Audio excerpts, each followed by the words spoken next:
Welcome to The Last American Vagabond. It is Friday, December 13th. On December 1st, Vanessa Beeley and I had a conversation about what was going on in Syria. It's been an ongoing emotional roller coaster. These groups were incubated anyway. They were radicalized by the United States in the CIA black sites. And that's the whole point, because the US is weaponizing terrorism. Since the war on terror, terrorism globally has grown exponentially.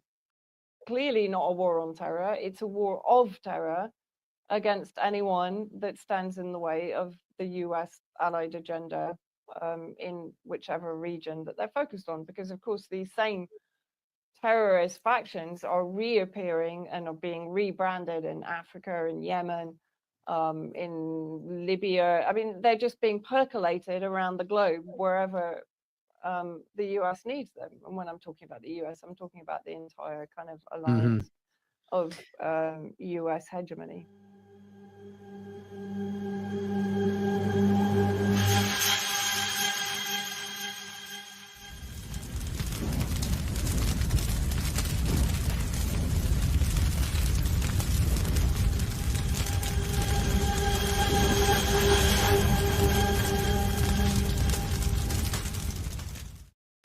Welcome to The Last American Vagabond. It is Friday, December 13th. On December 1st, Vanessa Beeley and I had a conversation about what was going on in Syria. It's been an ongoing emotional roller coaster, if you will. To use a terrible analogy. We were discussing this before we started. And the unbelievable reality that we're in around not just Syria, but the genocide taking place in Gaza, the genocide that has evolved into Lebanon and now appears to be shifting into Syria just as well. So I want to start with the discussion her and I had around this on the first, and how much has shifted around this, and kind of follow up around all the different changes that we saw, the conversations we had around potential deals. But I wanted to start with her in particular around the social media aspect of this. And this is something that I'm really, more in the last so many 6 months than ever, but have been talking about a long time, how important it is that we highlight not just the independent media, mainstream alternative media, but just misinformation, people that are out there in deliberately trying to lead you in very particular partisan directions to manipulate for much larger agendas, and start how this has played out to begin with, and how much this has had an effect on people's lives on the ground in Syria, the average people that tend to take the brunt of all of these government agendas. So I invited Vanessa back on to discuss this and what we've seen so far, and what we will see going forward. So Vanessa, thank you for joining me yet again. How are you? Yeah, I'm okay. Thanks for having me on. Yeah, it's a one of those kind of, it's just one of those times where, and again, just kind of expressing that we were having a somber conversation before we got started, that I'm personally expressing how frustrating it is that we can be in this position where there's so much awareness around this topic, around, and again, just Gaza in particular, but now even in the same conversation around Syria, what Hayat Tahrir al-Sham is, what the relationship around the United States and Israel and their funding of these proxy elements that are now in charge of Syria, and asking the question of what will ultimately stop this. What is the line where people, the awareness around this suddenly cascades into actual action? And I think we're recognizing that that's just not how this really works. So let's start with the social media part of this, because I think you agree that I hesitate using the word misinformation, because I know there's a war against, people calling us misinformation, but there is false information out there. There's falsehoods, there's truth, and how much of an aspect that plays in not just the propaganda war, but the real people's lives on the ground that suffer because of that. So let's start there, and what you saw, and how that's still affecting what's going on. Yeah, I mean, we talked about the effect of social media, as you said. That was early December, and how social media was affecting the people on the ground of whatever the main topic is, right? Whether it's in China, Russia, Syria, Gaza, whatever, or Lebanon. But I think in Syria, it has played a particularly insidious role, because right from the beginning of the attack on Aleppo city in the north, social media was really whipping up terror and fear, and the sense of everything collapsing almost immediately. And that demoralization campaign in my opinion, was deliberate from influencers, people that have kind of meteorically risen to fame on social media.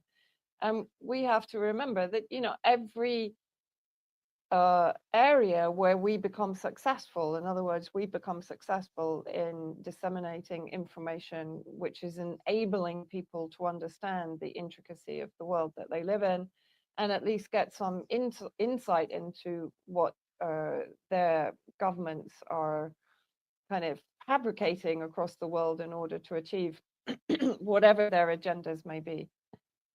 As soon as that becomes successful, then it's infiltrated, and the more successful it is, the more infiltrated it is. And for me, it was never clearer than it has been over the last couple of weeks in Syria, where social media has literally been weaponized against the Syrian people in order to create this sense of loss, this sense of fear and apprehension, anxiety, panic. It was remorseless. And I think, you know, even if people are unwittingly doing this, okay, let's say there are some people who are unwittingly getting carried away with the wave of information that they think is correct or they think is factual. And perhaps they even feel, oh my God, you know, this is happening. I need to tell everyone because it's so awful and so on. But if we're not checking that information, then we're responsible for increasing the panic and the terror that the people in that country that is currently being targeted. And of course, we know, you know, it's going to move on to Iraq and so on and so forth. So we're going to be back in the same situation. And if we don't learn how to manage it from our own perspective, then that's not fair on the people that are facing the next wave of violence and proxy war and intervention and whatever else they've got up their sleeves to persecute people that have become for them irrelevant and dispensable. Yeah, I definitely think that the weaponization of social media is a very, very important conversation to have in all of this. Now, I want to state, as I'm sure you would agree, that nobody here is calling for anyone to be censored. The point is that everyone out there has a right to be wrong, to lie. That's under free speech. But what we're talking about is the responsibility of it, right? That you out there sharing something. I mean, obviously there are people out there that do so for the very purpose of lying to people, and that is their right. But most people, what we're highlighting is will, you know, get caught up in all of it. And that's how this works. And thinking you're doing the right thing. And what she's pointing out is that it's your responsibility to make sure that you're checking for yourself and not just playing into the whole Twitter files play of it all, where you're just kind of getting caught up in the momentum of what they're pointing to and so on. And so this brings up a really interesting point to start with, which is that we've seen this played for a long time from both sides of this, where for a while you had the State Department and the U.S. government arguing that that was being done over there, which we can now clearly see they were responsible for, but saying, you know, Facebook was used to create this regime change or this, you know, revolution in foreign countries, right? They were really using that. Then it got flipped over to where it became, oh, we have to start censoring it here because it's being done to you. Now, whether that was actually the case, and they're the ones that kicked that can down the road or not, it's interesting to see how their own actions can be used against you. And so, you know, in this context of it all, we can see that it's happening both ways, that it is very clearly being used to manipulate people in Syria. And even and you can touch on this, that the honest people in Syria who then get convinced that they're fighting for the right thing because of State Department manipulation on these social media platforms, but at the same time saying through Elon Musk and everything else that they need to restrict certain things because you're at risk because of ISIS, or as Trump said in 2015, I think we need to work with Gates to shut down the internet because ISIS is influencing you, you know? So I just think that's an interesting overlap to it all. And I think it's all by design. So you need your thoughts on that. Yeah, no, absolutely. I think it's by design. And, you know, during the pandemic, we had 77th Brigade released to run and push certain narratives, to induce fear, to induce anxiety again about the whole situation, about the vaccine, and about the virus itself. You know, this kind of behavioral insights, of course, I think Britain's probably got to be number one in the engineering of mind manipulation. But of course, the US has also studied it for years, you know. And so I think the further we go down the path of wherever we are heading, and as you said before we came on, the future isn't looking that bright, to be honest. You know, the fall of Syria is a major blow internationally, as far as I'm concerned. It's not only for the resistance axis in Palestine, Lebanon, Iraq, Iran, Yemen, and so on, but I think globally, it's because what has it done?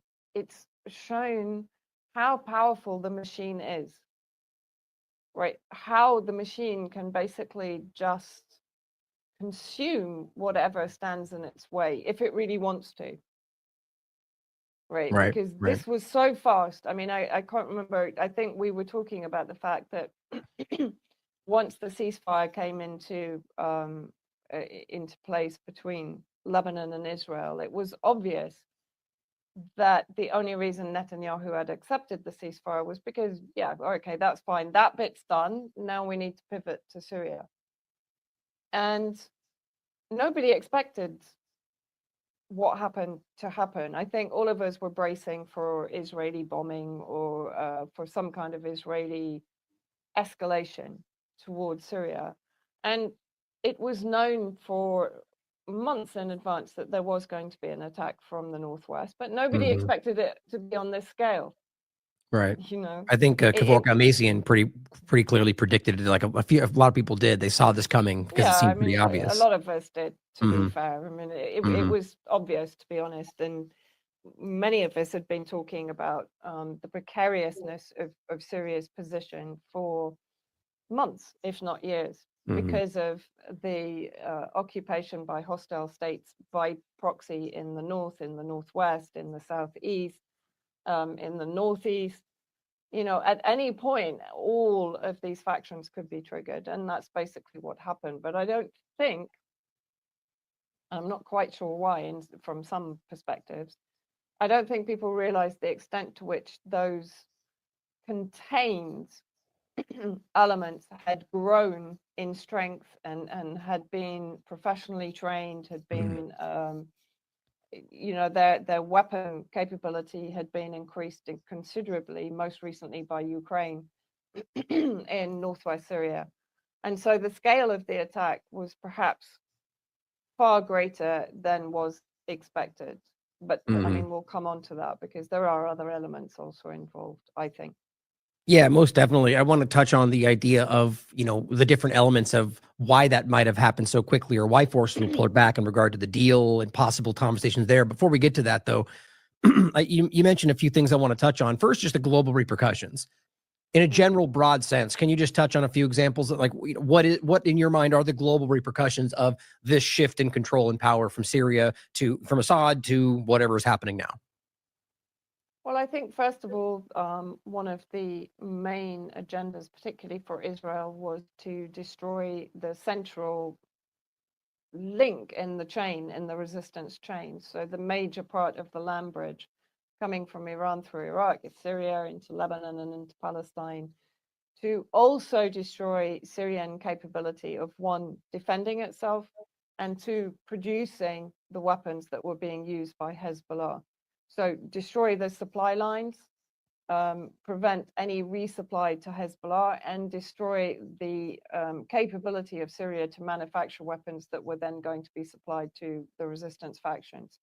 And at the same time, of course, what we've seen is Israel destroying pretty much 80% of Syria's military capability, whether defensive or offensive. So air defense, air bases, naval bases, oil tankers, all their essential infrastructure to be a military force to be reckoned with. And of course, who does that benefit? Benefits Israel. And Right. if you look at then the land grab, so you have Turkey in the north via its Free Syrian Army, Muslim Brotherhood, now known as the Syrian National Army, have taken the northern sectors and are now battling the Kurds for control in the northeast. HTS, which is backed by Israel, the US, the whole kind of regime change alliance, have taken sort of from the north down to Damascus, so that whole central area, and have included the areas of Latakia and Tartus on the coast, which were traditionally, of course, with the government, but also Alawite and other minority sects. And then Israel, of course, since HTS reached Damascus, have invaded the south of Syria and are now within, I think it's 20 to 26 kilometers of the center of Damascus on the western side. But they have control over Sueda and Dara and Quneitra in the south. And I think the potential there is to continue that belt around the southeastern and northeastern borders of Syria, or at least to have them under surveillance and under control of terrorist proxy forces, because of course ISIS has been for years incubated at Al Tanif, the US military base, at Rukban, so-called refugee camp to the south of Al Tanif, and then up controlling the main eastern border, which is the entry for the land bridge from Iran and Iraq. So in other words, when we look at what they've done in Palestine, Lebanon, and Syria, then that will continue, in my opinion, into Iraq. And certainly the Iraqi resistance factions are preparing for this. And the Iranian advisor, I think, to the IRGC was talking about 11,000 ISIS already in Iraq, preparing to begin the attack in Iraq against the resistance factions there. Yeah, well, we're definitely going to get into the groups and the background and so on. And just I'll highlight what Patrick Hennington was saying, which I'm sure we're covering. This is exactly what is anyone I think has been paying attention has already seen this pattern, but simply saying Israel's now actively ethnically cleansing parts of Syria, ordering evacuation orders, settlers who gradually follow in. Are you seeing a pattern? It's the same exact thing we're seeing. I mean, how long until we start human shields and tunnels and Hamas or Hezbollah, whatever group, the narrative to justify all these actions? It's pretty unnerving to see how this is what I was pointing to earlier for those listening. It's just that it's clear. It seems like everybody's acknowledging this. We recognize these are lies, and it just continues to stumble forward at the expense of human life. So before we get more into the groups in general, you mentioned two questions I want to get into in regard to the imminent collapse point, but any resistance from what you've seen, your research, because the argument was pretty interesting that this was, and we'll get into this around the deal point next and what the deal might have been, but very quickly saw basically no resistance. And that was pretty broadly reported from all sides of this conversation, that there was essentially no resistance. Now, it clearly benefited them to make it look like they ran and there's no resistance. So I'm sure there was some in there, but overall, it seems as if the conversation is that up until today, Israel's been bombing, as you highlighted, all of these Syrian installations and infrastructure with nobody fighting back. So two questions. Is that actually what's happening? And the same question therein, is there any resistance in that? And is that not illegal if there's no resistance? No, absolutely. Of course it's illegal. I don't think there's anything that Israel is doing that isn't illegal, actually, since its existence. So, I mean, we shouldn't even perhaps be trying to figure out if it is legal or illegal. They are an illegal settler state at the end of the day. And so therefore, of course, they're going to be violating every single international law that exists. Not that I have any faith in international law anyway, because that's an entire captured, institutionalized complex anyway, that's corrupt as hell and is totally compromised and in service to the United States and their allies. Anyway, that was my little rant about that. I agree. And I've totally forgotten the question. Oh, it's okay. Just the first one to get at is, in your research over the last week or so, is there resistance happening? Are there people fighting back, or more importantly, is there a real resistance happening? And then the question is, does that then make the bombing of installations and military locations illegal if there's nobody fighting back? No, of course there's no one fighting back. I mean, if you're talking about the situation now, look, Israel's excuse is that they're bombing all of these military bases and development centers and scientific research centers because heaven forbid the weapons fall into the hands of HTS and the terrorist groups. But hang on a minute. Isn't Israel already supplying weapons to those terrorist groups in order to take the territory of Syria on their behalf? Yes. Yeah, yeah. So, And you know, high that fiving at the border of the Golan Heights and continuing to support them on the ground. And, it's, yeah, it's exactly. ridiculous. And give them medical treatment and Right. provide weapons and funding and so on and support, because for them, I mean, multiple spokespeople of the Zionist regime have said on regular occasions that for them, ISIS is better than Assad. Anyway, anything is better than Assad. Let's face it, from the point of view of the Gulf states and Israel, Turkey, and so on, and the US, of course. So, of course, no, there's absolutely no resistance to this. In fact, Jolani, I think in one of his very first interviews, basically said, look, Syria is not going to engage in any other war. Today, they've told the Palestinian factions to stand down. Right. They're basically not going to provide any more weapons. And so all of this was sadly for nothing. October the 7th, now Khaled Mashal is back in control. And of course, we know that Mashal was in control when Hamas betrayed Syria in the early years of the regime change war, until Nasrallah made some effort to bring them back into the resistance fold from 2017 onwards. And in 2021, they came back to Damascus, having been expelled because they were involved in the regime change operations against Syria. The leadership that was pro the resistance axis and pro Syria, like Yahya Sinwar, Mohammed Daif, have been assassinated. Even Ismail Haniyeh, I would say he was a little marginal, but he did then come back into the resistance axis after 2017. So all of them have basically been killed. There are still a few left that would, let's say, still have some loyalty to the resistance axis and to Syria. But Mashal, no. And so, unfortunately, with Syria gone, I don't see now how.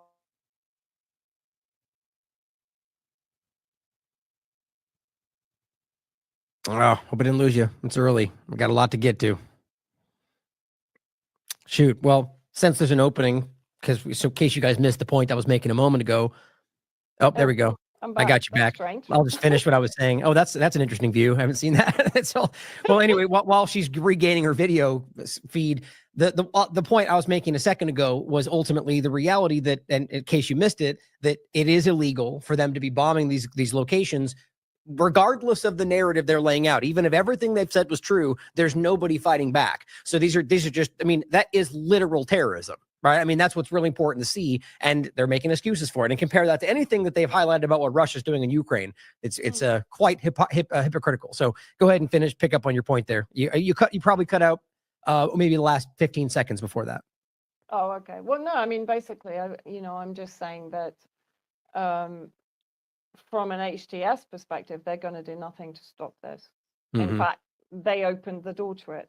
Basically, they gave the green light because there isn't going to be any resistance. And because the Syrian Arab Army has stood down and surrendered, then there's no one manning the air defense. So basically, Israel can be using the heavy duty bunker buster bombs that they couldn't use before because they couldn't actually violate Syrian airspace for the risk of being shot down. Now there's no risk. So, I mean, Israel is basically, I think they've bombed over 500 times now. Yeah. Well, I mean, no, there's no pretext for this. There's no justification for this. This is just state terrorism.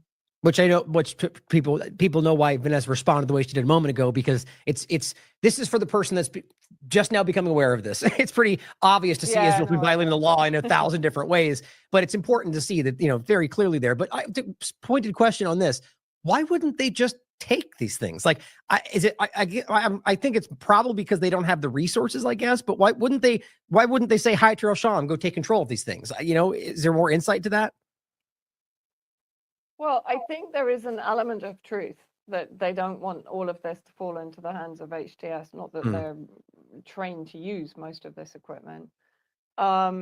because at the end of the day, it's a volatile proxy force that they've used. I mean, you know, Right. this is what they always do, right? Whether it's Libya or Afghanistan, it doesn't matter. They're volatile. And ultimately, of course, they're going to be fighting amongst themselves. But why wouldn't they also fight against Israel if they finally sort of realize, well, hang on, Israel's going to be grabbing more of Syria and we want to keep that bit of Syria, etc. So, no, I get it from a realpolitik perspective that Israel, in that sense, is correct that they don't want it to fall into HTS hands or any of the other factions that are on the ground and might try and take power in the future and so on. Yeah, sorry. No, that's a really important point. Really, for a conversation another day, would get deeper into that point about you know, just because the proxy force exists does not mean that they have complete control over its actions. And I think Saudi Arabia has even made that point in the past. MBS himself, I think, kind of alluded to in an interview that clearly they were responsible. Their kind of Wahhabi mindset around a lot of these terrorist organizations, rather the ideology around it, and that ultimately they've lost control of some of these elements. So they are exactly what they funded them into being, and then they just went their own direction, you know? And so it's interesting to see how that works. And I think we've seen this with a lot, like even the Kurds with the US, how one day they're working with them, the next they could care less what happens. You know, it's just interesting. So that's important to think about right there, is that, so that can answer the question, that ultimately they just don't know how the future will go. So it's better for them to destroy everything. And then ultimately that allows a situation where nobody could fill that role in Syria, which is another sad reality that Syria is ultimately gone because of that. Yeah, and exactly, that's the point, is that they're ensuring that in the future, regardless of who is in control in Syria, they don't have access to the weapons and to the ability to either attack Israel or to defend itself against Israel. They've effectively turned it into another Gaza then, essentially. Yeah, they've turned it into a playing field for the predators that are now going to sort of pick the country clean in one way or another. You know, you have Turkey in the north, you have Israel in the south, you have Israel and the United States up the southeast and northeastern corridor. You've got HTS through the rest of the country, basically. But at some point, of course, what's going to happen, as I've said, you've got a cauldron, therefore, in the center of the country, which at some point is going to turn against itself, because you know, it's not only Jolani, it's not only HTS, you've got multiple other groups and nationalities also. You've got foreign mercenaries fighting under the banner of HTS. But at what point are they going to, you know, start warring for control in certain areas for religious fanaticism, because they don't feel that it's, you know, Sharia enough for them or whatever. And we're already seeing this in the conversations again on social media, where some of the Chechens or some of the Uyghurs are saying, well, we don't accept this, you know, this isn't true Sharia, we want it to be more strict and so on. And of course, Jolani's under instructions to try and be as moderate as possible. And people do really need to remember that this guy is ISIS, Al-Qaeda, and you know, is the commander of some of the most brutal terrorist forces that operated inside Syria, like Jaish al-Islam. And I noticed that Mohammed Aloush is in the supposed new inclusive government that is made up entirely of extremist Islamists. So hardly inclusive. Yeah. I mean, I got to just say, I find it actually, I mean, I guess it fits with the rest of how absurd things are these days, but to even use the phrase diversity friendly jihadist, I'm just like, how are we just the Babylon Bee today? Like it just, well, you know, an interesting point on that note, actually, and if you want to laugh at this with me, that, you know, so the term intifada, for example, which just means resistance. You know, it's like using the word revolution. You can use that in all sorts of ways, but obviously we can say the American Revolution, it's a positive thing. And it's the same difference in the conversation anywhere else, but the word jihadist is a bit different. You know, it's very specific, and yet it's being used by people in the Republican conversation. Like it's somehow, now it's weird how one can become whatever you want it to be when there's opening. You get the point. It's just completely hypocritical and blind to the reality of it. And now literally, I guess I wonder whether that's part of this design. Like, why would they actually use those terms? It is comic. It's cartoonish. Well, actually, the whole concept of Islamic extremism was, of course, originated by the Zionists. Right. Yeah. So all of this terminology has been effectively foisted upon us by the Zionist movement, by the various lobby groups and organizations that support the Zionist movement. This whole concept of extremist Islam, which I also, because I had this conversation earlier today, when someone was alluding to the fact that, well, you know, white Muslims always fight amongst themselves, and this is a big problem, and so on. And, you know, I said, okay, look, we have to look at this in a different light, because pre 2011, were Muslims fighting themselves in Syria? No. You know, Syria was one of the most secure and stable countries in the Middle East at that point. It was a fantastic country if you listen to people that were there, Right. Syrians that were living there before 2011. So what does the West do? The West creates organizations that have an extremist ideology. So either Wahhabis, Saudi Arabia, or the Muslim Brotherhood, supported by Qatar and Turkey. And those elements are weaponized to create this sectarian division and strife and violence in those countries. And then people have to actually fight back to be able to survive. And we're seeing it now because, you know, when you've got the BBC and CNN and dear old Clarissa Ward lying through her teeth again, and Jeremy Bowen running alongside crowds heading for an execution as if he's going to a Christmas party, you know, it's very difficult to understand what you're actually normalizing when you kind of accept this sort of reporting. You know, suddenly Sednaya becomes the new Holocaust. And this was debunked back in 2013, 2016. Amnesty International rolled back their report because it was all AI generated. People have forgotten all this.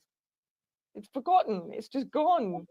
You know, we already debunked all of these narratives, but now it's back as the new Holocaust, and everything's forgotten about Said Tayman in Israel, where they're actually sodomizing Palestinians that are not even charged with anything, or Saudi Arabia, or Egypt, or America, CIA black sites. You know, all of that is forgotten. Everything is focused in on Sednaya and this sort of post-apocalypse Hitlerization of Assad. We're back on that again. Right. We're Of course, right back on that track again. also ignoring the U.S. associated exact situation in northeastern Syria, northeastern Syria. And this is from a newer report from April 17th of this year, and I'm sure you're familiar, right? And it's as you can see right there in the line, it's with the support of the U.S. government, torture, injustice, and death. You know, and it's I mean, as you highlighted as well as the Rukban Al-Tanf area. You know, and it's just it's disgusting, and we'll come back to that in general. I want to get into the actual fake news part of it. I mean, how many people are in jail in Idlib? Right. Or in Israel in general, you know, like all these overlap. I mean, as you pointed out, the literal on video rape in a prison. And, you know, we're not highlighting that. It's just, we'll come back to that because I do want to ask you more questions about the prison itself, because that's important for people to hear. It's the information around that, as you've highlighted, has been debunked more than once, which is most of these stories. But let's go in next to, I'll let you actually pick which thing you think will be better to start with. Do you want to focus on the information around Hayat al-Sham and Idlib and that focus, or the deal conversation do you think it's more important to break down what these groups are first, or talk about the deal that might have happened in the last so many weeks? Well, I mean, I think we can very quickly break down who these groups are. I mean, Jolani, as we talked about, he was incubated in the CIA black sites in Iraq. He was sent as the emissary of Baghdadi, sort of ISIS, basically, into Syria. He then formed Nusra Front al-Qaeda in Syria. He then went on to form various coalitions of terrorist groups inside Syria. And he pretty much had command, not over all of the groups in Idlib, but he had command over, let's say, the most dominant groups in Idlib. He provided surveillance operations for the United States so they could pick off the other groups that potentially could be a threat to Jolani's supremacy in Idlib. but under his control are also, yeah, like thousands of foreign extremist factions, like even Kurdish Salafists, Chechens, Uzbekistan, Turkmenistan, Uyghurs. I mean, I was looking at a map the other day from 2014 of where the terrorists were coming from inside Syria, and it was extraordinary. I mean, they're coming from everywhere, from Norway, from Finland, from all of the Balkans, from Kosovo, from America, from EU, from Australia. Like literally, they flooded in from all over the world, and they're still there. So when we talk about this being Syrian against Syrian, of course it isn't. At least 50% of those groups are foreign mercenaries, foreign ideologically driven, some of them, but mercenaries and proxies, right? So that's what I'm saying. At what point are they going to retain any kind of allegiance to Jolani and to HTS? Very unlikely, unless, of course, the money is good. Right. Well, it's sort of like the Azov movement dynamic. I mean, it literally is the same proxy element. Because I mean, even it's pretty. I think it was Scott Ritter that covered this the most. But where when Zelensky first took power, he walked up to them and they basically laughed him off, like you're not in control, you know. And that was on video. I remember seeing the video myself. I played on the show. And so what's interesting is you got this proxy element. So in a way, even though Jelani clearly has, you know, some level of influence with his group, your argument is that ultimately it's just because of the chaos they've created, anybody else could ultimately start. I mean, like even the Kurds come into play, because I don't think the Kurds seem to be in line with the vision they have for what's coming next with what Golani or anybody else has. So eventually one of these things are going to come up against each other, like we saw in the last dynamic where you had the State Department and CIA forces fighting each other inside of Syria, you know?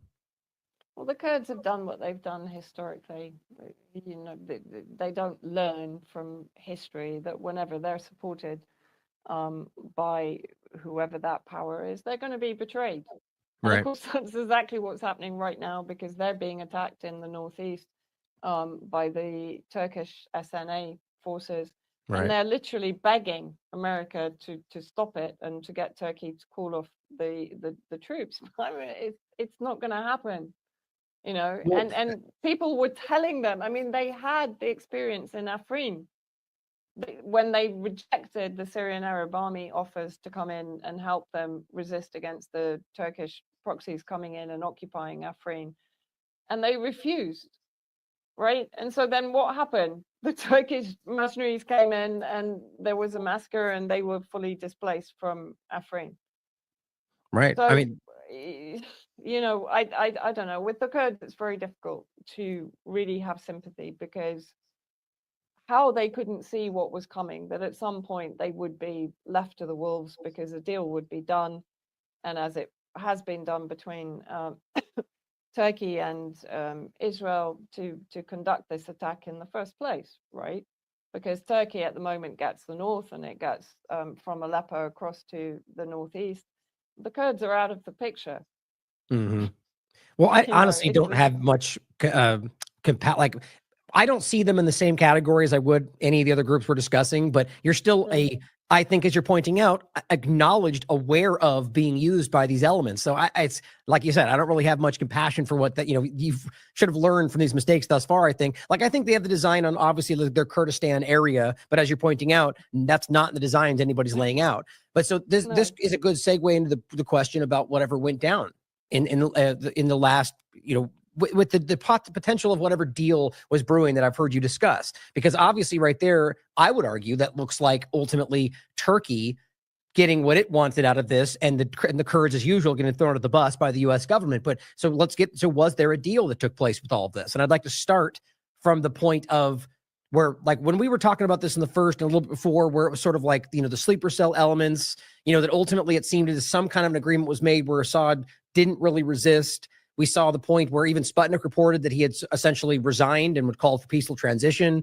You know, so what really went down right there? And do you think that somebody was, you know, what the deal was not honored by one of the parties? I'm only theorizing, right? I don't have any, you know, hard evidence, but just looking at the picture on the ground, I mean, I know for a fact that when the defense of Aleppo was first breached, I mean, there was something like 30,000 Syrian army forces defending Aleppo. And I know that in the east, the forces that were there were steadfast. They stayed. When they decided to stay, the Russian forces and the commander of the Russian forces left, and they went back to Khmeimim. Now, at the same time, Russia was still bombing the HTS supply lines. I think we talked about this. But they left them. They abandoned the Syrian army that didn't withdraw from the eastern side. And in fact, that particular brigade then went down to the south of Aleppo and liberated the people that had been trapped in the Al-Safira area to the south of Aleppo, which consisted of military cadets, civilians, evacuees from Nubal and Zara, the Shia towns to the northwest of Aleppo. Then was when this kind of strange collapse seemed to start at this point. Now, in defense of the Syrian army, because a lot of people are being very critical, there are videos circulating of a Russian Humvee driving past them, like swearing at them and calling them cowards and so on. But you know what? Like the Syrian army has been fighting for 14 years. They're paid on average between $30 to $50 a month. Every terrorist is on around 2,000, and that's without all of the profiteering and the taxes that they take from the civilians and the general kind of corruption and theft that goes on, particularly in Idlib or in any of the areas that they ever occupied, right? And Bab al-Hawa, which was the main humanitarian crossing, according to the UN, was a trading post for HTS. So they had money rolling in thanks to their backers in the EU and Turkey and the United States, etc. The Syrian army had been fighting for 14 years. From 2020, many of them had been decommissioned and then were brought back in, of course. There were a lot of rookie soldiers in there, young conscripts that had been brought in since 2020 and really had no battle experience at all. And when you've got that kind of scenario and you're faced with overwhelming forces that have been backed by NATO, weaponized by NATO, trained by NATO, have the equipment that has been given to them by NATO member states, either through Ukraine or through Turkey, right? You are facing overwhelming force. Plus, then they had the drone technology on top of that. And someone who was actually on the field in Hama told me that's what's killing us. Like they're just driving holes through our lines because we don't have the defenses to be able to deal with the number of drones that they're throwing at us. And so then, you know, we know the story. In Homs, there was a degree of resistance because Hezbollah came into Homs, because for them, Homs is important because that's the main part of their supply lines from Syria into Lebanon. And there were some Iranian forces still on the ground at that point and Syrian army. So to say that the whole army collapsed is a little bit unfair. I think there were elements that kept fighting. There was a lot of confusion. There was a lot of jamming of signals between the brigades and their commanders and so on. So instructions were not getting through. But ultimately, for me, a deal was made long before this happened, in my opinion. And I think we talked about the fact that for me, there was a very strong possibility that Trump was going to try and do a deal, sacrifice Assad, because by sacrificing Assad, he's keeping everyone happy, right? When I say everyone, I'm talking about the Gulf states that have normalized with Israel, whether officially or not, they have normalized with Israel. Turkey. So when you say sacrificing Assad, you mean a deal with Russia? Yeah. Okay, go ahead. Yeah, because it's the only one that makes sense to me. Because Iran, to a degree, you know, I think Iran had genuinely attempted to offer support to Assad. I was told by a number of contacts in Iran that they understood relatively quickly that there wasn't going to be a major stand. So for them, that meant that they will withdraw, because for them to increase their troop presence would not be correct. And that's why you saw them saying, we need a request from the Syrian government to come in, and then we'll come in. We're perfectly prepared to do that. And everyone here was like, okay, make the request, you know. And I think but it didn't come. I saw reporting around that time that even right before we talked, that the Syrian government had actually asked, in some cases, the Iranian elements to move back and to leave the area. So right there, do you think that, like you said, so there's a deal that was before this, so that makes sense insofar up to the point where why wouldn't then Assad have said something? Why wouldn't there be a different response? Because it does seem to be as if there was like unison in the original agreement to like not have much of a response. But so just kind of connect the dots for me right there. So does that mean that somebody screwed him over somehow and he didn't see it? How do you see that connecting? Well, I mean, honestly, I do have to say I'm still working this one out, right? I know, yeah. Your disclaimer, this is complete theorizing right now. We don't have all the facts, but that again is my issue with people who react in a way that is in advance of really knowing exactly what has happened. Right. There may be actions taken that they can't explain, but I'll explain what I mean by this, because I think today Reuters put out an article and basically they were saying, Assad didn't warn anyone. Various members of his close government had asked him for advice and so on, and he didn't respond, or if he responded, he told them everything. And this doesn't make any sense to me. I agree. If I look at Assad, and the problem is now, of course, if you say anything in defense of Assad, we're just back in that area where, you're just an Assadist, like this kind of thing. But I'm looking at this logically. Like, how many weeks ago was he at the Arab League summit and shaming the Gulf states?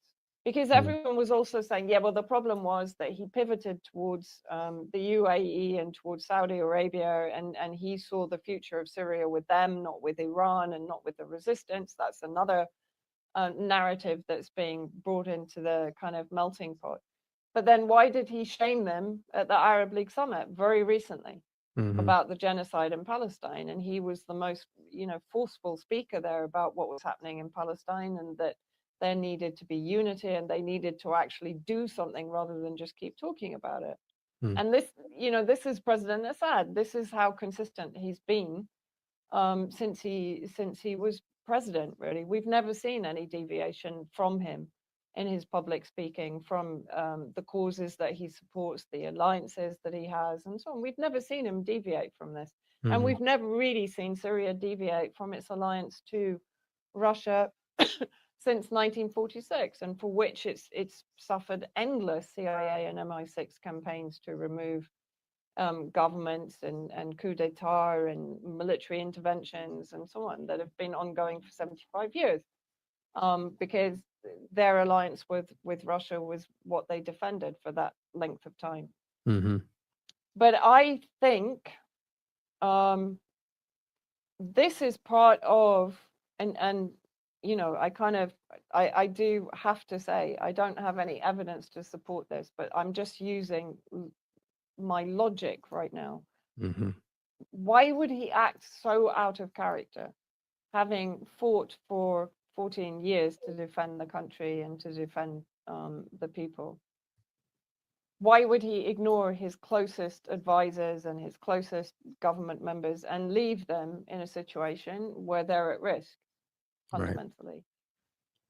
Unless he is, part of the deal is that he's not allowed to do that. Now, why is he not allowed to do that?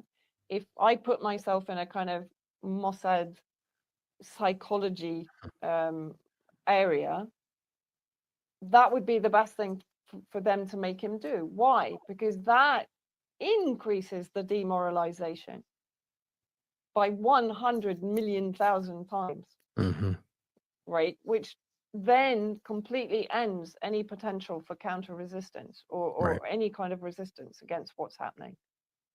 And friends of mine are saying, the anger against him in the streets right now is something that they're shocked by it. But as I said, I'm just thinking out loud. I'm just theorizing. I'm not saying that this is definitely what happened, but it's all too odd for me. So I'm just trying to kind of think what might have happened. Well, taking And it I one do step. think, I do think the one who would make a deal would be Russia. Why? Because Trump is incoming, and we talked about this, that when Trump comes in, everyone thinks they can do a deal. And Trump has been laboring the fact that was his main campaign promise, that he would end the war in Ukraine. So even for Trump, there is a degree of importance for him to end the war in Ukraine, so that he looks as if he's maintaining his campaign promises.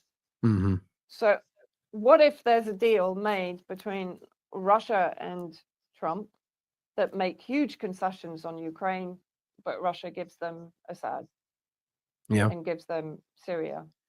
And because, of course, it's not only to the US, it's to Turkey and Israel also. Right. Well, so this is where the next, and again, it can express clearly all theoretical, that the logic around it, then why then would Assad play into that? What does he gain from that situation? And so let me, if I could, let me float based on what you laid out for us last time and your ongoing work and a lot of others like Isabella, why am I blanking on her name all of a sudden? I always do that. I feel like I mix them up. Isabel. I just call her Fee all the time, so I forget. But so a lot of your guys, you're doing great work out there and trying to be objective and break this down. And so what I kind of, same thing, theoretically trying to piece this together, what made sense to me is that obviously, and I agree, what you've laid out over the years, and of course, it could be some long con, lie about what he really is, but he's been consistent about that.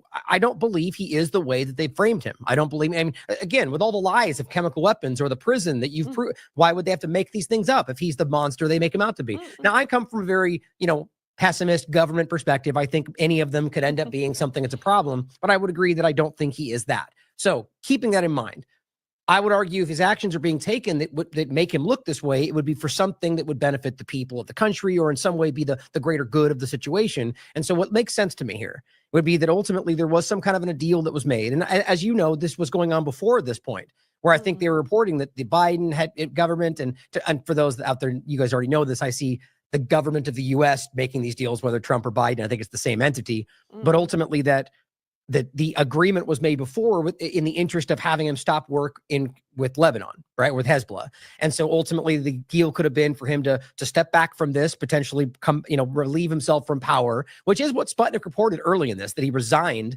called for peaceful transition. So I don't know whether that's relevant or not, or true or not, but so ultimately that he resigned with the interest of making this again, I forgot to add that we remember that with Ukraine being added to this, Russia has been overextended in that regard, I think, when it comes to what's going on with Syria to a degree.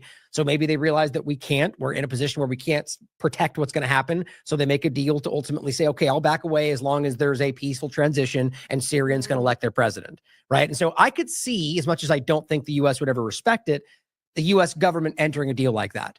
And then Israel with Turkey blow inside of Syria and start taking over all the territory. And then the U.S. which by the way, as you remember, the U.S. has been in that position countless times in the past, which I would argue they're just as capable of lying and going in the same direction, but where they do make a deal and Israel just goes, we don't care, we're going to take what we want, and then the U.S. has to defend that. I think that's happened more than once in the past. So what do you think the likelihood of that is? And that ultimately the U.S. is now hell-bent on trying to make themselves look like they aren't being played, as usual, by Israel, and trying to make it seem like this is what they wanted, or defending the terrorist group that's now in charge. And and then Assad is left kind of being screwed. I think what do you think of that? Is it logical? Yeah, kind of. But I think you also need to remember what they were courting Assad to do until he cancelled the whole thing in 2009, which of course was the Qatari pipeline. Right. And where did the Qatari pipeline run through? It ran through Syria and Turkey.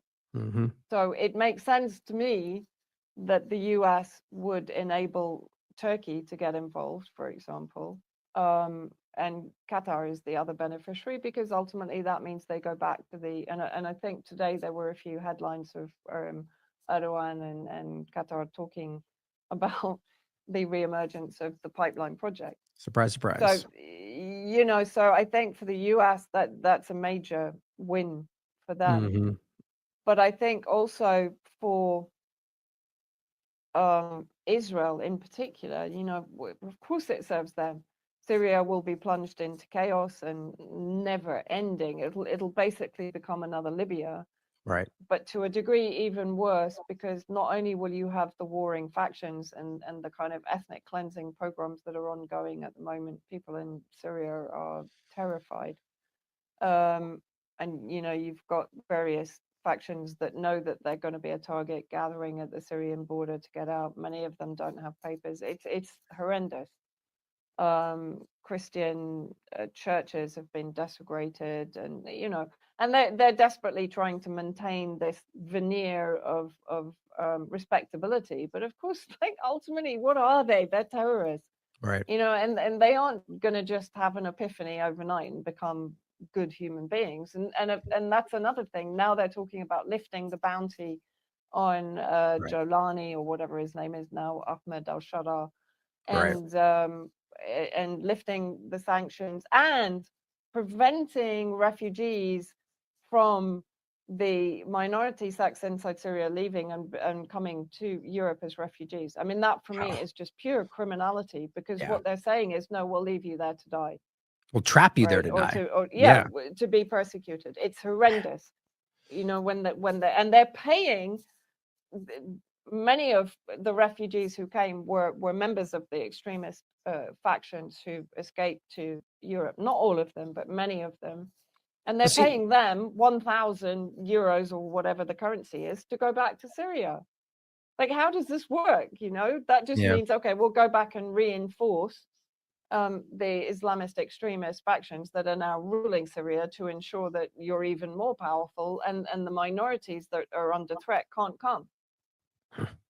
Well, an interesting point to make in that too, as well, is that this is the conversation usually from a U.S. perspective around the border conversation is about the military age males and what that is. And you know what's interesting is you can find that here's a good example of who's actually funding and arming and putting this into act, which would be the U.S. and Israel and Turkey, I would guess as well, in the context of the actual terrorist entities being within the refugee element. And ultimately, then what happens is the Syrian people who are actually just innocent people in the situation get the brunt of the problem, because it's the same cycle everywhere you look, you know. And in other cases, it ends up being, well, even like right now with like the border in the United States, or in general, the immigration conversation is it's the average people become the focal point as the enemy, when in reality, they're the ones being used by this kind of situation. I thought that was just relevant to point out.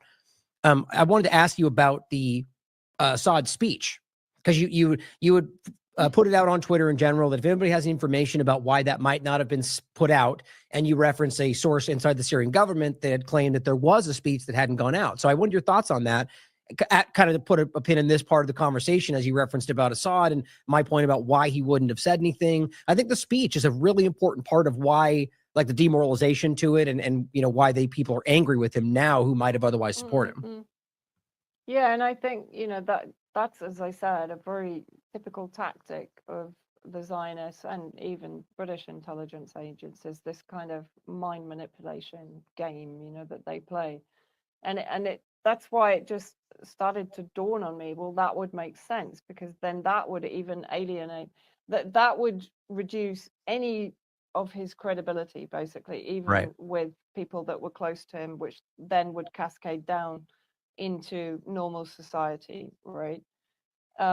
Because effectively that would mean that he's putting his own people at risk, rather than, I suppose the idea that was being put forward was that he was going to leave in order to prevent bloodshed. And you're Exactly. right, there was originally a deal that there would be a transitional government. He would remain for 6 months and then it would get handed over. Now, potentially, of course, there may have been a scenario where there would have been another Gaddafi, and it could be that whoever made the deal and was managing it said to him, no, like, you've just got to go because the risk is too high. And you know, we don't know. I mean, that's the bottom line. At the Right. moment, we're just speculating with the information that we have. I But can tell you one thing ultimately, though. I was going to say the story they're putting forward clearly is not the truth and not the answer to mm, this. I think that's quite obvious. no, and I think the speech thing, because you know, I was told that by two people that I know to be sort of very trustworthy as regards information. And it kind of made sense to me that he would have prepared something like that. Right. Now, in the Reuters article, one of his top advisors, apparently, if this is to be believed, he called them to come and help him write the speech. But when they got there, he wasn't there. Right. So that's one aspect to it.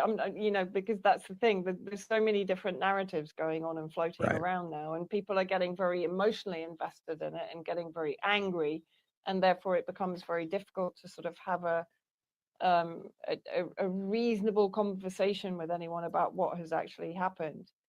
But I think with the speech, and I was contacted by other people who said they'd seen it on Facebook and then it was immediately taken down. So people are kind of like, what is going on? You know, did he make a speech? For me, again, it's still very difficult to believe that he didn't. I agree. He didn't attempt to communicate with people, that he just disappeared. And I think at that point, pressure was put on him to do so for whatever reasons. I don't know, maybe to save his life, maybe to say, you know, reduce the risk to his family. It could be any manner of things. Like, you know, because I've been speaking to people that even for me disappeared off the radar. There were National Defense Forces leaders that just disappeared from me and have only just reappeared right now. But I don't know what happened to them between the time that it was decided they had to just get out, and most of them have left with nothing, like literally just the clothes on their back. So obviously there was an urgency involved, right? Yeah. And maybe as part of that deal, when they realized that the risk was too great, everything had to just end there and then and there. Right. But you know, it's, as I said, I'm just trying to put stuff together. It's like we lost you again. Well, I'll just add one point on it that hopefully we get you back here, that I think that's it just, the only thing that sticks out to me as something that doesn't line up with this is that why they wouldn't be saying something now. Why wouldn't Putin or Assad or somebody in there, you know, or just those two in particular, why would they have not to this point have said something about that? You know, even like I guess to answer my own question is that I think the point would be, again, completely hypothetical, theorizing, is that there must be some kind of factor that's holding that back, whether it's in their interest for some longer play, or that ultimately it's because there's some kind of factor that's being used against them, somebody that they're holding, or who knows? But that is the only way that makes sense to me. I just can't wrap my mind around why at this point, looks like we lost her, which comes back, that they would not have said something or made that clear by now. Because if for those that are new to the conversation, it's been reported by Russian media, Russian sources, as predominantly, I think, Russian sources, that he fled to Moscow and is in Moscow safely, is the narrative. But we have yet to see any video, any statements, and that's very strange. So it also could be possible that he's not alive anymore, and that would indicate, I guess, that Russia would be involved in some way. Again, it's all completely up in the air.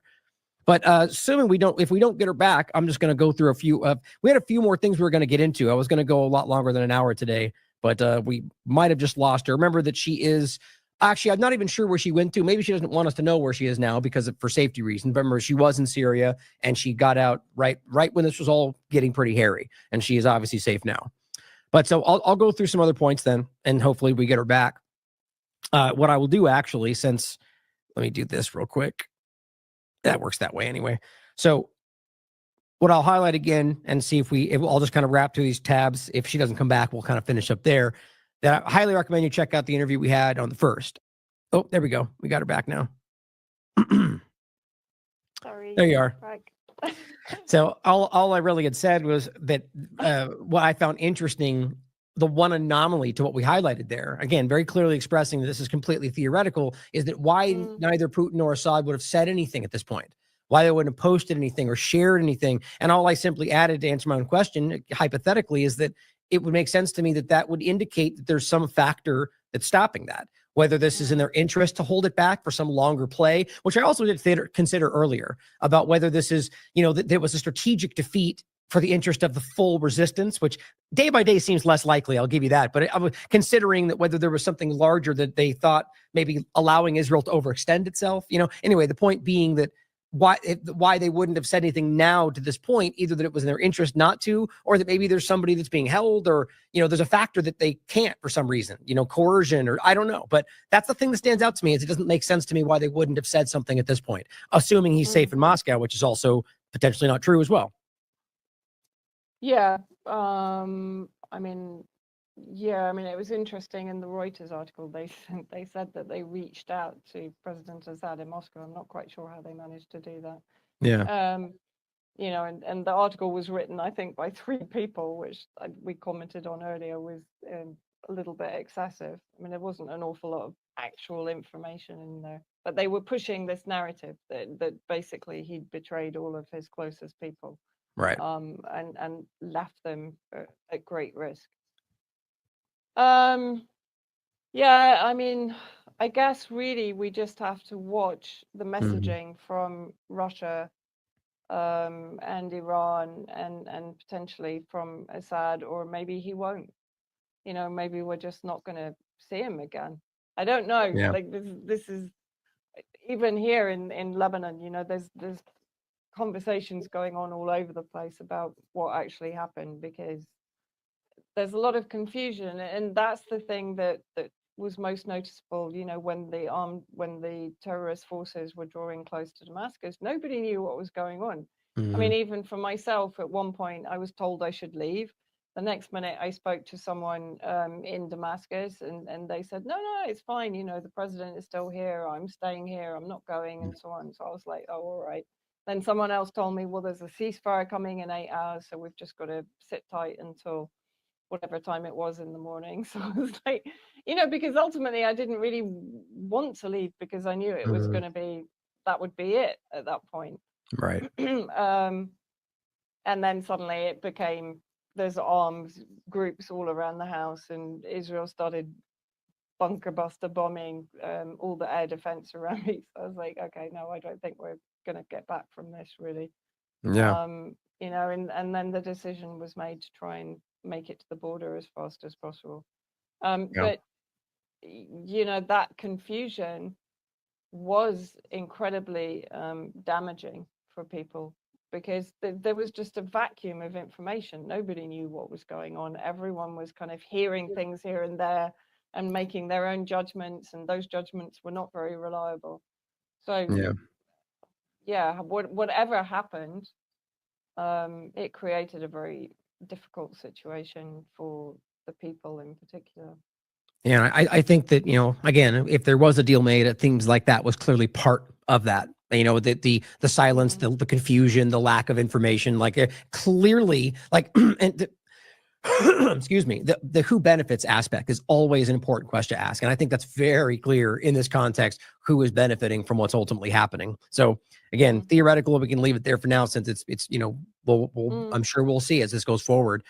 I wanted to get into a conversation about what comes next. And since we're just touching on this, in case you haven't seen how obvious this is, right now in Syria, there are, as I even literally titled the show this, where was it? Right here. As Israel further occupies Syria, Western-backed ISIS patch-wearing terrorists begin executions. That's how crazy this is, literally right in front of us as we speak. And I'll just, cut to the chase. You can see it for yourself. You got guys with ISIS patches openly executing people in the middle of Syria. You can see him right there with ISIS patch. I mean, and by the way, it's all, including that image itself. That's actually from, I checked it myself. That's from what's going on inside Syria right now. And so what's crazy is that not only do they have openly U.S., Israeli, Turkey-backed extremists who are executing people, the religious minorities in the streets, ultimately that this, and well, actually, before we go past that, we did talk about this in many previous discussions. I just grabbed one. This is from February 11th, 2020. Turkey and U.S. openly protect extremists in Idlib as lies begin to crumble. So, and we briefly touched it before, but just on Idlib itself, for those that don't know the relevance of that, so Hayat al-Sham, as I understand it, was basically,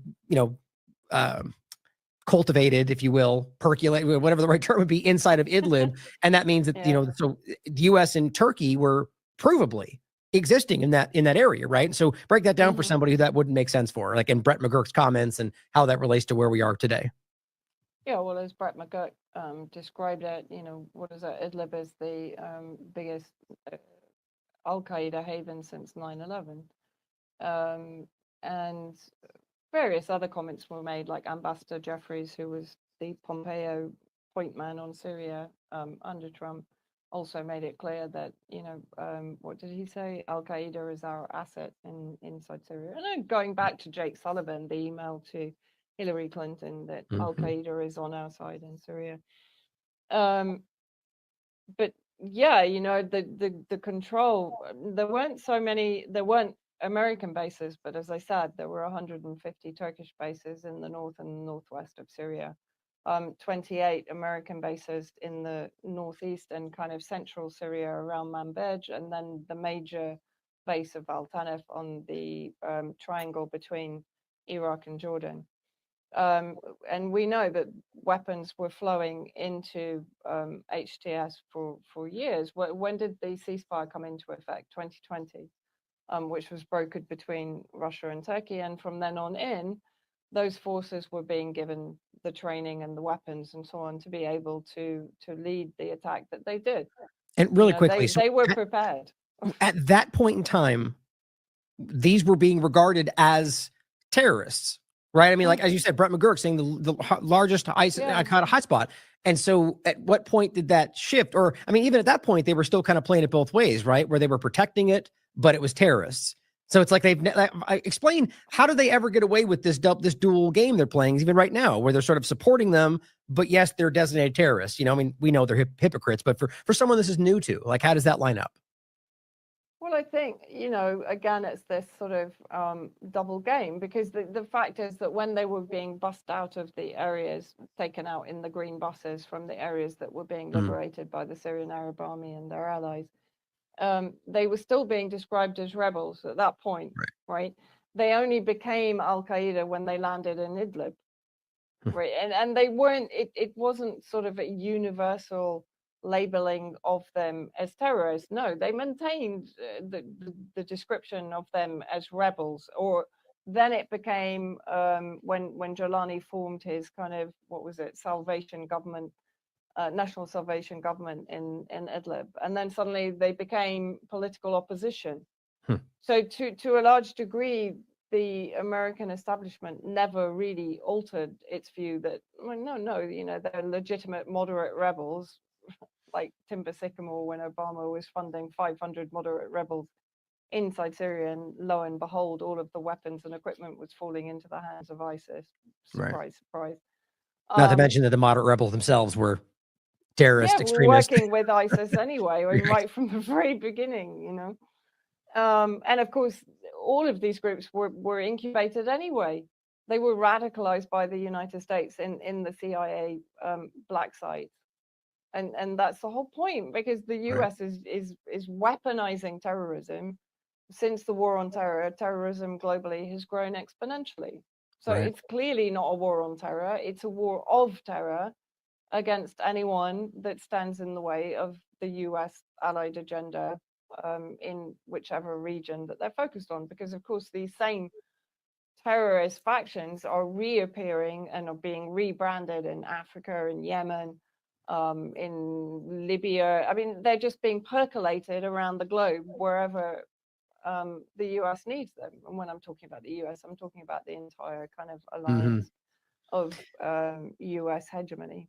I remember you and I having a conversation in one of the many interviews of the past where we laughed at the changing of the name, I believe, to Hayat al-Sham. I forget if it was that one or one of the ones before it, but laughing about, oh, just got a name change, and the act, and the corporate media just treats it like something new. It's very transparent. No, I mean, they just adopt it, and it's also it's a kind of way of confusing people. It's a way of distancing them from the truth, because most people are not going to pay attention to the minutiae. They're just going to go, oh, well, okay, now we're talking about some group called Hayat Tahrir al-Sham, must be different, right? They're not necessarily, and when that name is used time and time again, and then they start to rebrand, and Jolani does interviews with PBS and CNN, then people kind of, and now people, I'm sure, are forgetting. I'm sure they're being destabilized in their belief, well, hang on, weren't these terrorists? And yet here they are, forming governments and the bounties getting lifted and the sanctions are getting lifted. But they must be the good guys. Maybe they've had a change of mind, you know? I kind of think such manipulation. it really is. I kind of feel, I had a thought of this the other day that I get the sense that this is going to go a different direction where, I mean, it is very obvious, and maybe I question whether it's just obvious to us and other people are blinded by it, but I do think it's more obvious than usual. And that ultimately the game is to roll these people out, start by going, yeah, these are the rebels and they've saved Syria. But at the same time, they're going, but we're bombing ISIS, which, that's even what's going on. And then eventually they just kind of merge together to where they just go, the Hayat al-Sham becomes the villain of Syria, as then it rehashes the same game and we start all back over again. You know what I mean? Where as long as they've got the enemy they're fighting, I mean, historically, the U.S. ally of today is the villain of tomorrow. It goes as far back as you can look, So I just mean like on a rapid scale, is that happening again? But I do wonder if that's why they're so desperate to vilify Assad, even in the eyes of, his supporters within Syria itself, because I think also, they have a purpose for HTS and ISIS and all the others. They still have Iraq to go. They have Iran potentially. So they still need them to a degree. So I'm not sure we're going to see that until we see the end of whatever or wherever this project is headed. Right? Yeah, good point. Well, let's talk about the supposed, transition government and the election discussion and all of that and get into, so just so it's clear that what we're talking about is the group we were just highlighting. These are U.S. Western-backed terrorists.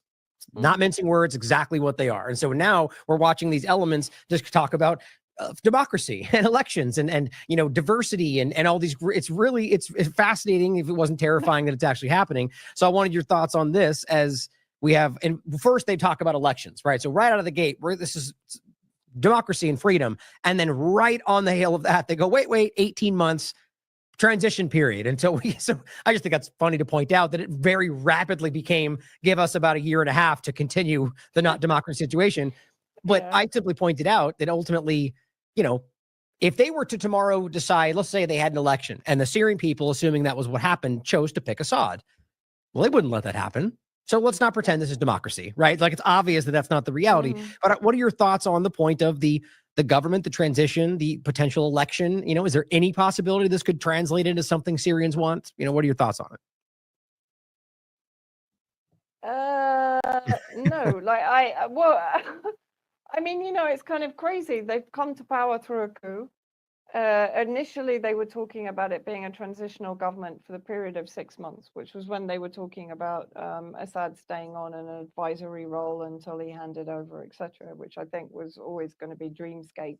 That was just never going to be allowed to happen.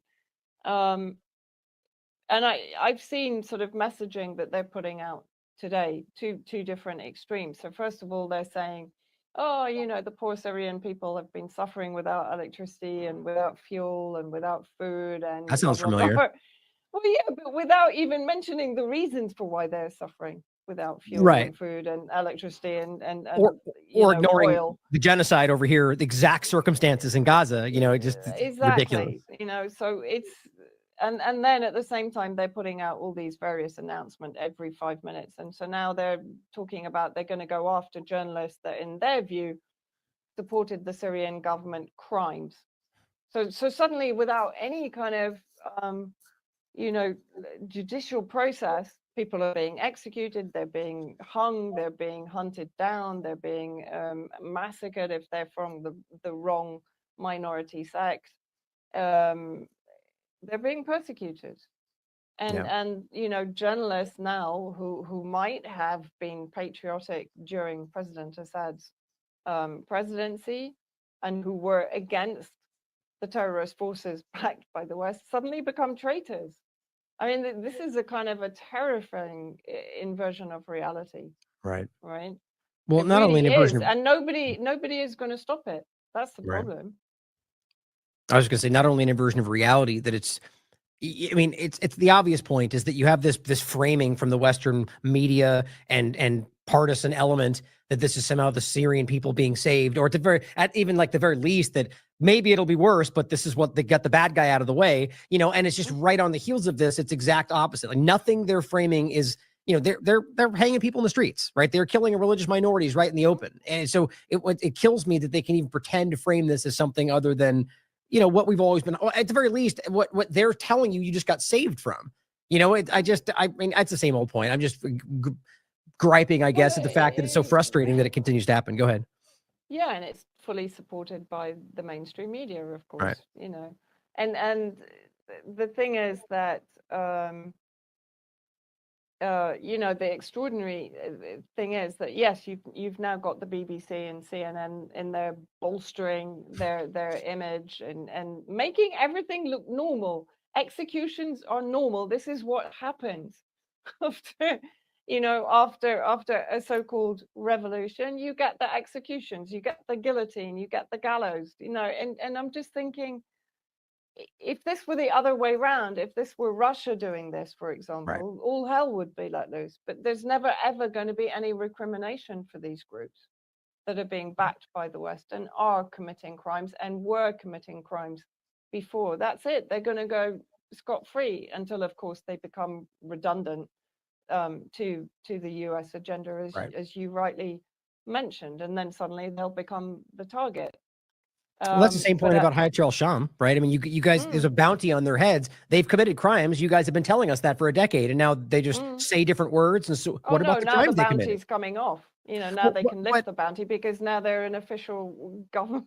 Right, but to your point, though, what about all the crimes they've committed thus far? Do they just vanish because they changed their name? You know, it's well taken. It's ridiculous. And the journalist point. Go ahead. No, I was just going to also say, you know, how long before the Syrian people are kind of saying, even amongst themselves, oh God, I wish we had Assad back. Well, you know, because we hear this every time. Mubarak, Saddam Hussein, Gaddafi. Sadly, most people regret that it happened and that they're gone, because the chaos and the terrorist vacuum that their country is flung into is far worse than anything that came before. And are they really going to fix the electricity? How? Is the US suddenly going to give them all the oil from the Northeast? Yeah, maybe once Israel stops bombing all the infrastructure. Yeah. I mean, that's you know, the point is that they're destroying everything that would allow life to exist in Syria. So it's pretty obvious that they have no interest in keeping it safe for people, you know. But yeah, I think what it continues to show is, as everywhere else they're acting in the world, they're not doing what they claim they're doing. They're not here to save people. They're not here to fight for democracy. They're here at their own interest at the expense of literally everybody else around us. And I think that's why we continue to see these you know, stenographers of the West continue to lie. I mean, let's go ahead and finish on this point about the propaganda, because it is absolutely ridiculous, the level of what we're seeing.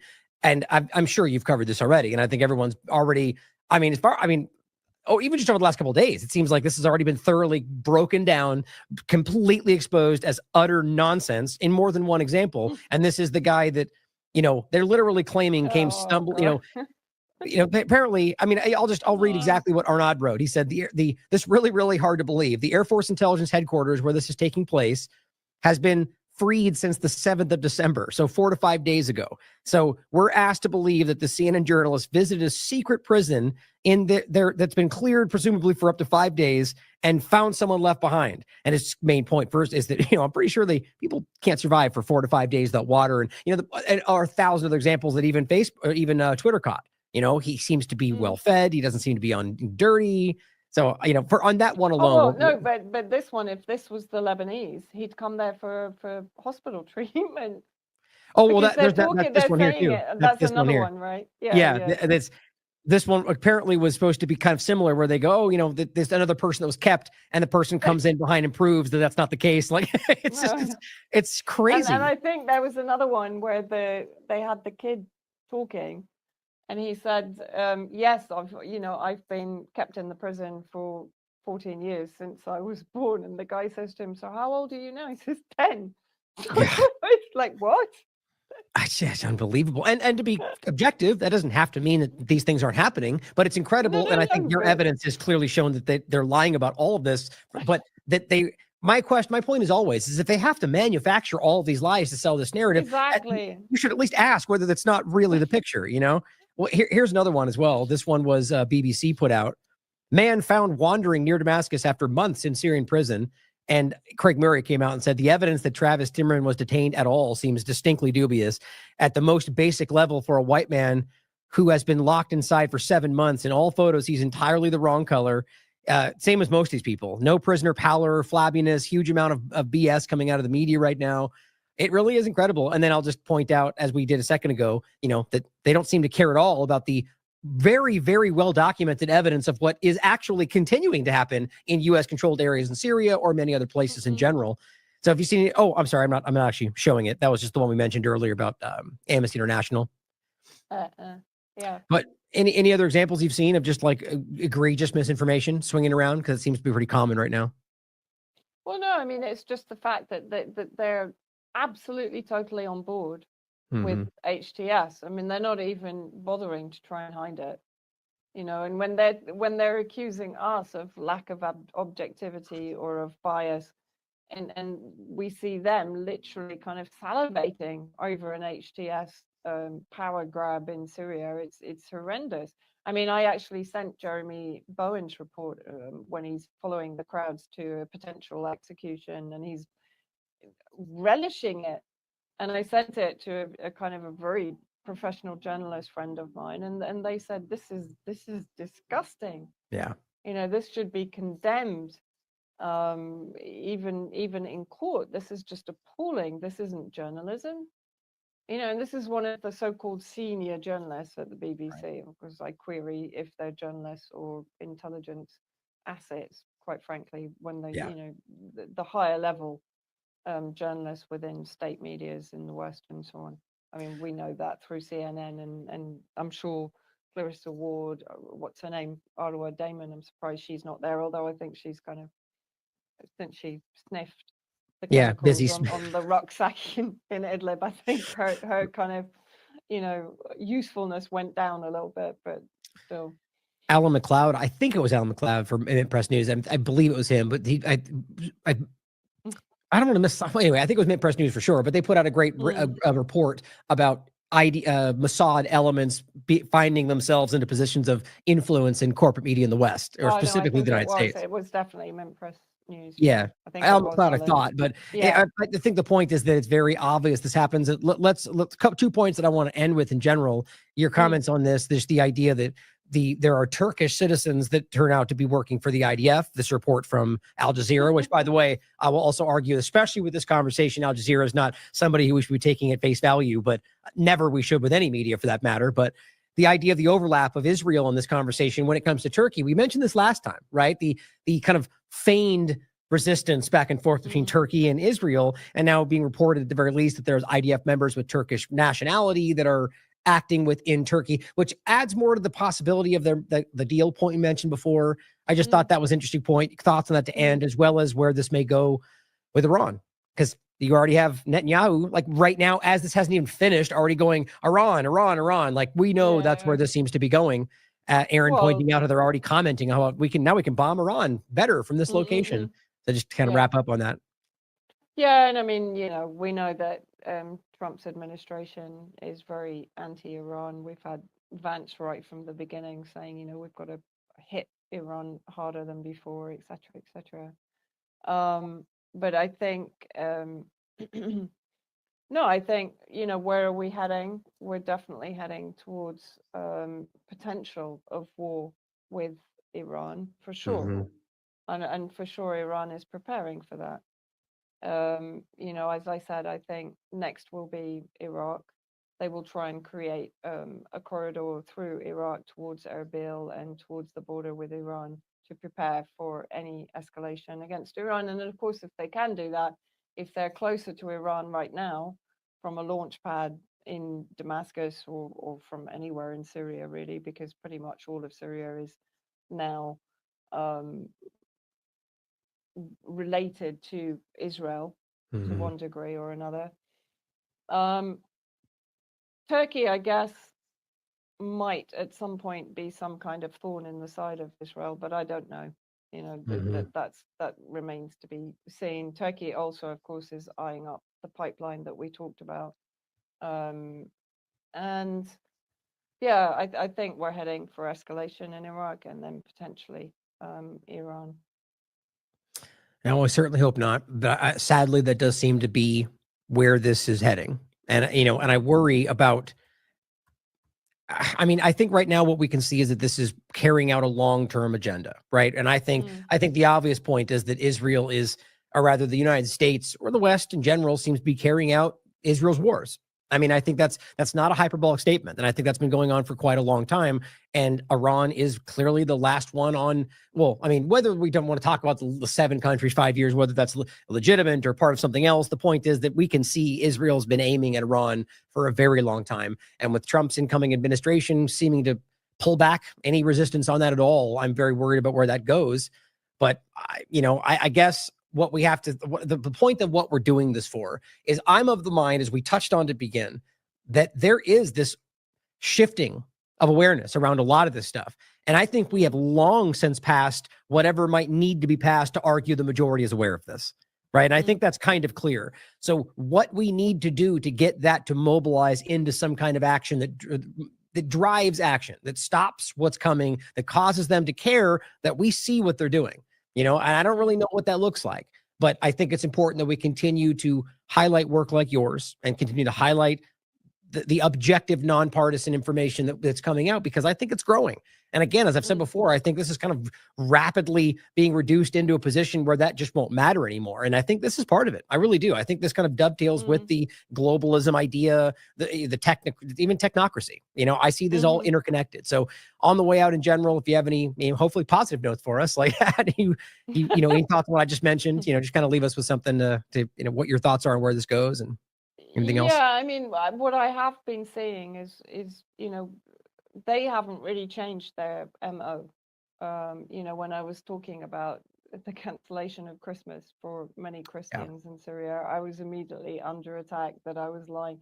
And what was interesting with a number of people that were coming up with headlines from a few years ago about how churches in Idlib, for example, were desecrated and so on, that Christmas was cancelled in Idlib under Jolani, so why would it be? Right. So it's interesting that I'm not necessarily needing to defend what I'm saying. And he tried to post something about one of the Christian towns that I'm probably closest to in Syria, Al-Skalbia, and they had just sent me a load of videos showing the desecration of one of the churches there. So while he was kind of trying to say, no, everything's fine. We've been speaking to the priests and we've agreed they can put up their, whatever it is, 53-foot Christmas tree, etc., trying to make themselves look inclusive and right. moderate. And then I'm getting sent at the same time video showing the damage to one of the churches in Skalbia and the fact that many people from there have actually fled. People now at the moment are trying to deal with the situation they have, and of course that is being exploited, because when you've got videos like this, are they content to be having to take instructions from terrorist groups that 4 years ago, 5 years ago were besieging their town and murdering their children with mortars on a daily basis? No, of course they're not, but they're afraid. Well, and this is a good point to make in general that, so here you're highlighting something that is historically clear. I mean, Netanyahu and Israel bomb every Christmas, as far as I can remember, Syria. It's a very common thing. But so they come in and call you a liar for pointing out that this is happening. And this is a good point to make, where here, yes, you can show them saying words. Yes, that sounds good. Yes, we'll do this. But here's your actual evidence as a journalist doing, well, here they are destroying the church that we're talking about. And so this is a good kind of ending and an analogy, I guess, of the reality. People can say a lot of things. Politicians, terrorists in Syria, and the people that want to support, that gain from it will lie and say whatever they want. The point here is for you to do your due diligence, show discernment. Don't fall into whatever narrative works for your partisan side. Look to people like Vanessa who are actually doing the work and showing you not what they're saying they're going to do, but what they're doing. It's amazing that we even have to make that point. But I think the Twitter files element of all this today, which, I use that point often, but I think people understand what I'm getting at, that instead of source material, it became screenshots of source material, and it's this slow decline. And so, again, I just really value your work and all this, and I hope people will continue to go to your website, which I'll include down below, and all the work you're doing. It's just, I'm glad for you out there and people like you, Vanessa. So thank you for joining me again. No, thanks for having me on, Ryan. Always. And as always, everybody out there, question everything, come to your own conclusions. Stay vigilant. It starts, and it's really fascinating to go back. It starts in 1996 with Netanyahu, who wrote a book called Fighting Terrorism. And the thesis of the book is quite straightforward and very dangerous. He says, you know, there's Hamas, there's Hezbollah, they oppose Israel. It's not good for us to fight them directly. That won't work. What we need to do is topple the governments that back them. So what we need is regime change throughout the Middle East. And he actually gave a long list of 7 countries that included Syria, Libya, Iraq, Iran, Somalia, Sudan, and Lebanon. And systematically, the United States has done Netanyahu's bidding for almost 30 years now, going to war with every one of them, except for the big one that Netanyahu so much longs for, which is the war directly between the United States and Iran. About 10 days after 9/11, I went through the Pentagon and I saw Secretary Rumsfeld and Deputy Secretary Wolfowitz. I went downstairs just to say hello to some of the people on the Joint Staff who used to work for me, and one of the generals called me and he said, "Sir, you got to come in. You got to come in and talk to me a second." I said, "Well, you're too busy." He said, "No." He says, "We've made the decision. We're going to war with Iraq." This was on or about the 20th of September. So I said, "Well, did they find some information connecting Saddam to Al-Qaeda?" He said, No. He says, "There's nothing new that way. They just made the decision to go to war with Iraq." He said, "I guess it's like we don't know what to do about terrorists, but we've got a good military and we can take down governments." And he said, "I guess if the only tool you have is a hammer, every problem has to look like a nail." So I came back to see him a few weeks later, and by that time we were bombing in Afghanistan. I said, "Are we still going to war with Iraq?" And he said, "Oh, it's worse than that." He said, he reached over on his desk, he picked up a piece of paper, and he said, I just got this down from upstairs, meaning the Secretary of Defense's office today, and he said, "This is a memo that describes how we're going to take out 7 countries in 5 years, starting with Iraq and then Syria, Lebanon, Libya, Somalia, Sudan, and finishing off Iran."